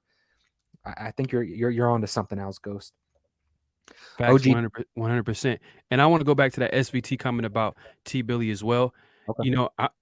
I know I brought this up. I'm gonna keep nailing I'm hammering this point right now, because coaching's got to be huge. Because if you guys remember that there's a podcast, it's called I Am Athlete, and I remember was it the wide receiver that hosts the show, Brandon Marshall. He made a point And whether you guys want to say it's cheating or not or whatever, but I think this was after the fact because he made a point where he told him, they're making a point of how well prepared he was as a player with Josh McDaniels as a head coach, and he told him that there was going to be a play. It's going to be the down. He told him the down and distance. There's going to be a look. You're going to run this route a certain way, and you're going to be wide open. And Brandon Marshall's during the game, he missed that call, and that's the type of game plan that we need to have. We need to have that Josh McDaniels coach up this offense, have players ready just like that, where especially against a divisional opponent like the Chiefs, down to the nitty gritty, down to the details. And I know you made a point by saying that, hey, you know what, at the end of the day, you want to keep it simple because obviously the passing offense is there. And I agree to a certain extent, but also if there's a way where we can take advantage of a defense. And when I heard that from Brandon Marshall, it got me excited because I'm like, damn, we're about to get a coach that's just going to be so detailed and so good where he's going to have players prepared to the point where everything happens the way he says it's going to happen. That gets me hyped up. So, I'm gonna let you take over with OG Fade, but like I think T Billy, when he brought out T Billy, kind of just made me think like, man, like, and you mentioned that T Billy was playing in the game, he ran a post, and maybe they're saving it for Monday Night Football, like SVT mentioned. I'm excited, man. I'm just hyped up for this game, but let's get to And you OG can Fade, man. simplify the game and still be creative. You know what I mean? Yeah. When I say simplify the game, it's just not to get over cute. We've seen all those Oh early yeah. trick plays. You know what I mean? The Devontae Adams trick plays for no reason. It just kind of threw off the drives. So you can still get creative and have a pretty dynamic play call. I would honestly say the Kansas City Chiefs, they do a good job of sprinkling in the trick plays and a good balance. But when you're looking at the concepts of their offense, they still do keep it pretty simplified. A lot of their stuff is just landed on unscripted plays of Patrick Mahomes creating. When you're looking at the concepts, though, Andy Reid does a great job of simplifying that scheme for those guys so they can go out there and play fast. That's what I personally mean by simplifying it is not have all these offensive weapons overthinking, and No, I know what you meant. I know what yeah, you meant because it does seem like from game one, you could just see. Just look at how Derek Carr was in the pocket. He was just stiff. He wasn't moving. His accuracy has been off all there's a because lot he's of thinking. processing going on. Yeah, he's thinking when something comes second nature to you, you're just gonna go do it. You're gonna be moving and grooving in the pocket like Derek Carr has been improving from game to game. You know what I mean? And it's just not Derek Carr. There's players on film that you could point to and be like, you know what? He ran the wrong route or he's not doing the right thing. You know what I mean? But Derek Carr is the quarterback, so everybody likes to point to him. But my thing is that the reason why I was excited by that comment by Brandon Marshall on I Am Athlete was the fact that how prepared and how detail oriented, you know what I mean? That's a guy that's played in big games where he's looking at the smallest little thing. You know what I mean? And I could point to a lot of different examples, but at the end of the day, McDaniels, he needs to show us on Sunday or in this case on Monday Night Football. Facts. Jason Marshall says, "What do you think about having Hobbs cover and shadow Kelsey a Oh, lot?" go back to, not to cut you off, go back to OG Fay. We didn't even read his comment. I apologize. Oh. I just went back to SVTs, but he said, OG Fade says, "Got to play more physical run game. Got to be there and more fade balls in the red zone. Back shoulder fade to Devontae Adams. Get Mac Hollins involved. Just a big body guy, able to go up there, physical, very good, reliable hands. You can even spread this defense out. If Foster Moreau is a good go for this game, Hunter Renfrow." You can take these weapons, and when you're in the red zone, you can really spread out the football field. Much like the Kansas City Chiefs, you almost have to defend them east and west as much as you have to do over the top. They just attack every single inch of the football field, and I feel like the Raiders are built in that same concept. We just haven't seen that offense click it and put it together yet. When the Raiders do, though, you're talking about one of the more dynamic offenses in the National Football League. So I agree with you, OG Fade. Jason Marshall says, "What do you think about having Hobbs cover and shadow Kelsey a lot more than normal?" We did talk about that in our matchup. I believe it's a great idea. You put Nate Hobbs on the best guy. We talked about this a few weeks ago. Even prior to the season, we were kind of alluding to it. Was look at Nate Hobbs as your best cover guy. put him on the best weapon and let him shadow those guys. If Travis Kelce has been an issue, and you can't put a Jayon Brown and a Divine Diablo on Travis Kelce, if Patrick Graham goes into this game with that game plan, the Raiders are going to get picked apart. They're going to get destroyed. So you have to get these defensive backs. You got to get your safeties involved. You've got to mix up the coverage and give Patrick Mahomes multiple looks when it comes to coverage on Travis Kelce. Constantly get him thinking at the line of scrimmage. So, yeah, I like Hobbs and a lot of other defensive backs covering Kelce. KC King says the Chiefs have the number one run defense in football. Jacobs is going to have a bad day. And we'll see, right? The Denver Broncos had a really good defense. They talked about how, the Raiders are going to have a hard time moving the football. It's going to be a super low-scoring game. The Raiders go out and put up 32 points without even throwing a passing touchdown. So to say that they have the number one run defense, it's through 5 weeks. It's through 5 weeks. And who's to say on a big stage, on a big show, in almost a trap game type of situation, it's either they're going to shut down Josh Jacobs, or Josh Jacobs, if he's running how he did, like he did last week against the Denver Broncos, has a real opportunity to go out there and put up some yards. Facts. And also KC Kings, he makes a good point. They do have number one run defense, but also you would hope that, a good coaching staff will tailor their game plan on the strengths and weaknesses of the team. So even though you guys got the number one defense, you got a 27th ranked pass defense. So if we're able to attack that pass defense, guess what? That run defense is going to get a little weaker because you guys are going to overemphasize, stopping the pass, and then that's where Josh Jacobs comes in, and you know what I mean? That's how you play winning football at the end of the day. Like when you see a team on their heels, that's where you kind of like you hit them where it hurts. You pass the ball when you think that they're gonna when they're expecting to run, you hit them with the pass, because obviously their defense is kind of one sided. You mentioned number one run defense, but they're not really good against the pass. Yeah, and we're getting a lot of really good questions. SVT says Waller needs to come in ready to play, enough with the drops. Facts, I agree with that.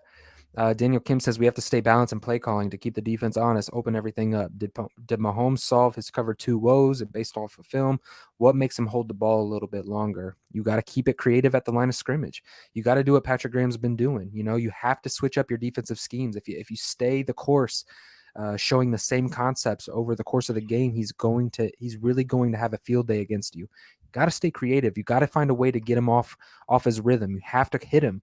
You might not get a sack all the time, but if you can create quarterback hits, quarterback pressures, all those little things add up. Getting a hand on a football, creating inaccurate passes. These are the ways that the Raiders have to attack Patrick Mahomes. Edgar says, got to have a spy on 15. Yeah, you got to keep somebody on him. If you even remember too, Pat, one of the worst games last year for Patrick Mahomes is when he played against the Giants defense, and that Giants defense was coached up by Patrick Graham. So hopefully he brings that similar game plan this Monday Night Football. But like you said, you gotta change it up. You can't just blitz them all the time. The reason why Patrick Mahomes was able to destroy us. Well, before it was just because we had terrible defense, but last year especially was because Gus Bradley kept doing the same thing over and over again. And I don't know why, like I mentioned, I don't know why Gus Bradley likes to coach up a defense he coaches up a defense when he's not on the Raiders, but with the Raiders, he wasn't doing that. But we'll see. We'll see on Monday Night Football. KC King says, LOL, our secondary is not vulnerable. Derek Carr ain't Tom Brady. And we're not necessarily saying that he is. We haven't come out here and said that. We said Derek Carr has to play his best football if we're going to find a way to win against Kansas City. And we've been pretty transparent with Raider Nation. This could be a game where the Chiefs go in here and win 41-17. That's a fact. You know what I mean? If the Raiders do not come to show up to play, Patrick Mahomes has that ability to go out there and drop 5 on the Raiders defense. That's just the reality of the situation. Now, to say that your secondary is that great, that's a bit of a stretch. Let's be honest. Your secondary finds the success because of the ability of your rush, your creativity when it comes to play calling. So if the Raiders can really target Devontae Adams, Darren Waller, Hunter Renfrow, Mac Hollins, all these weapons that the Raiders offense has, and if it can click, KC King, then it can actually be a pretty competitive football game, and we're going to see an offensive shootout. So that's not to say that the Raiders are going to go in here and dominate. I don't see that happening at all. But if this Raiders offense can get going and these weapons can get find a rhythm, you're looking at a really good football game. Yep. TN says, we saw some package of Max Crosby, Pharaoh, Malcolm Kuntz, and Chandler Jones. Yep.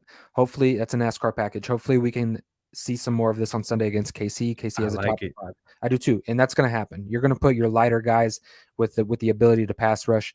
It's going to create those opportunities that we talked about for Patrick Mahomes to get outside of the pocket and get creative and take shots down the football field. So if you have these packages, you have got to make sure that you get home. The Raiders they can't just get a hand on Patrick Mahomes this game. They've got to get Patrick Mahomes to the ground. And this is a package that you're going to see on third down mostly, and third and long situations. You know what I mean? So hopefully we can get them in third and long situations, and we could pull out this package, and Jones, Pharaoh, Kuntz, and Crosby can eat. Casey King says, I remember Pat had one of his best games against the Raiders without Tyreek. 4 touchdowns in 1 quarter. Can't wait for the Bart Scott voice. We'll see, right? We'll see. To be determined. To be determined. We'll see. Hey, Casey Kings, man. Hey, man, appreciate you coming through, man. You over here talking shit. Against the Chiefs, we have got to keep it very simple. Yes and no. You have to match Andy Reid. Yeah, not too simple. You've got to kind of match Andy Reid a little bit. Like you've got to find those right moments in the football game to get unpredictable and really exploit each defense, because each defense has vulnerabilities. So whoever comes in with the best offensive game plan and whichever defense shows up and performs best is ultimately going to come out with the win. Facts. But yeah, man. Hey, man.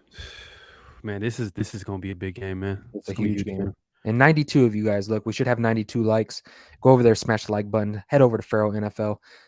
We did the 1,000 subscriber giveaway. We love everybody's support. We love everybody coming out and spending the evening with us on your Tuesday night to preview the Kansas City Chiefs and the Las Vegas Raiders. We've been having a remarkable show. We're addressing the chats right now. So if you guys have a question, all 92 of you, if you guys have questions, drop them down in the chat, and we're going to do our best to address everybody. Marcus says, agreed, bro. We don't need to be cute. We need to build confidence in our offense. Keep it simple and build it up. Just like McDaniel said in the postgame, players win games. Don't do too much. Yeah, and facts, man. Like, Josh McDaniels has got to show up this game, and it's got to be an offensive game plan that the Raiders come in and execute almost flawlessly. This game doesn't allow you to have much room for error. Facts, 100%, man. But yeah, remember Andy Reid and Mahomes have been together for 5 years. Exactly. And I dropped a video like a couple of weeks ago about the success rate of first-year head coaches, and like literally like the percentages. I wish I could just say it from the top of my head, but it wasn't high. You know what I mean? A lot of first-year head coaches do not go to the playoffs. Literally, the last time a first-year head coach went to the Super Bowl was Jim Caldwell, and he literally was an offensive assistant under Tony Dungy. You can see where there was no adjustments, no changes that needed to be made. Peyton Manning was running the same offense. They literally were running the same defense, and he ended up going 14-2 his first year. So my point is that like you got it. There has to be some type of like real. You got to be realistic at the end of the day. Like if you looked at all the games that we lost, if you notice, have been against coaches that have established their offensive and defensive systems.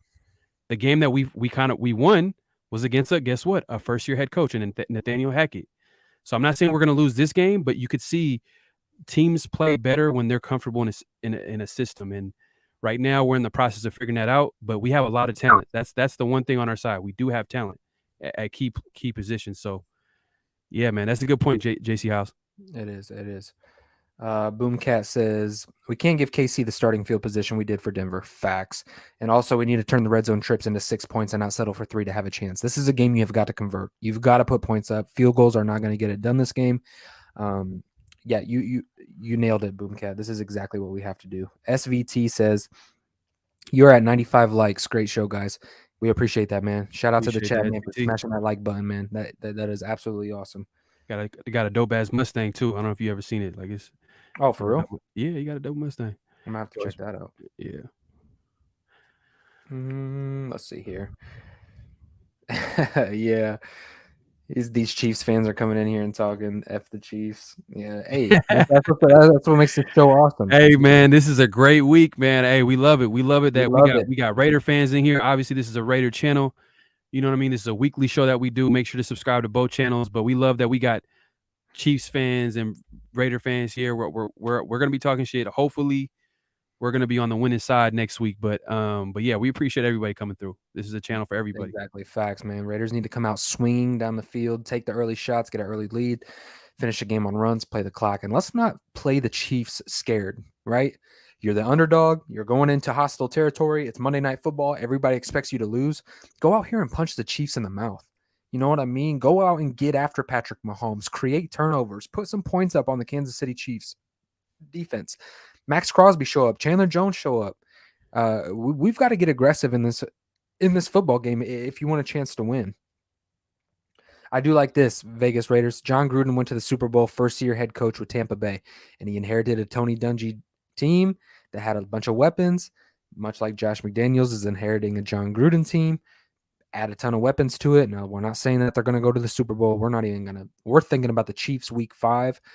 But look, if the Raiders can go out there and beat the Kansas City Chiefs, this season is not over for us. We're not buried, which is why I think the team with their back against the wall, KC's got a little bit of cushion. You know what I mean? If they come out here and drop a loss, they're probably pretty confident they can regain that back later in the year.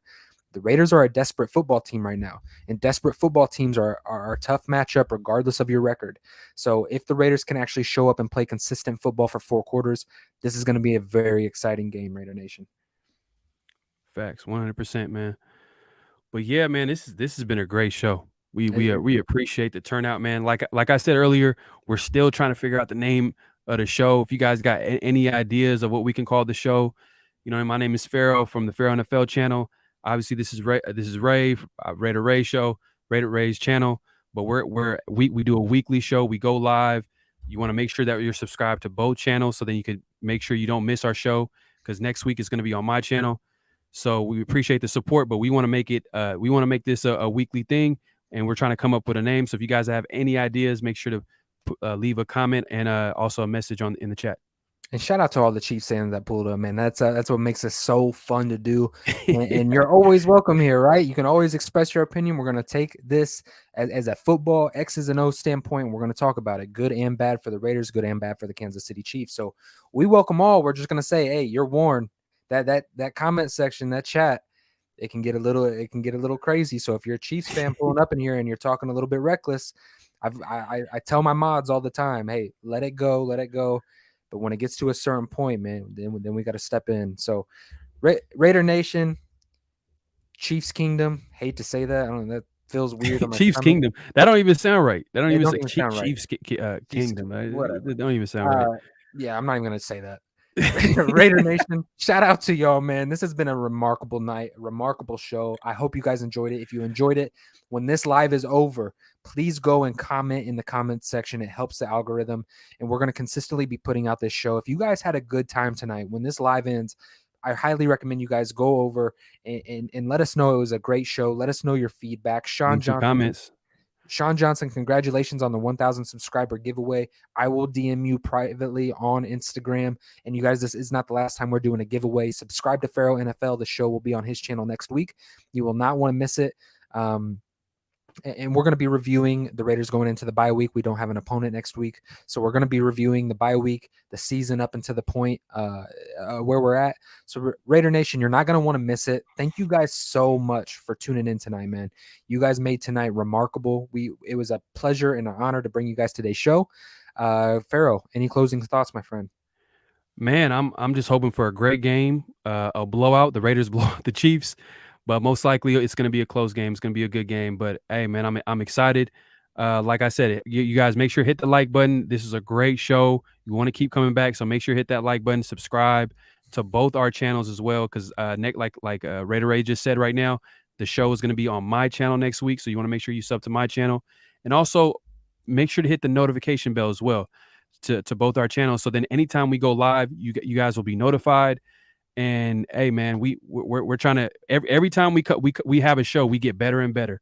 You're going to see small adjustments here and there, but we need your support. So we appreciate everybody that's pulled up tonight, man. We appreciate the support. And like I said, hey, leave some comments too, man. Like we're trying to figure out. I say Debo said the Raider dynamic duo. Oh, I don't know about that one, but I appreciate. I know you guys are creative, man. Y'all got to come up with some creativity. I mean, I know Pharaoh don't want it, but the more and more you guys take forever to decide it, it looks like salt and pepper is going to be the name of the You said show. salt and pepper. Hey, I don't want something real obvious. It got to be something All that right. really, Let's get creative, it's all y'all. good. We're gonna figure it out. It's gonna be natural. We're not gonna force it. But hey, what we're saying is that we're gonna take what you guys think into consideration because at the end of the day, we couldn't do it without your support. But Facts. yeah, man, I'm just hoping for a W next Monday, man. I can't wait for the game. Right. All right. Raider Nation, it was an absolute pleasure to host your guys's to host the show for you guys. Shout out to Raider Nation, man. Shout out to the Raiders going out and try to get a win Monday Night Football. Raiders have got to show up. We're eager. We're excited. Raiders, let's go 2-3. And as always, just win, baby.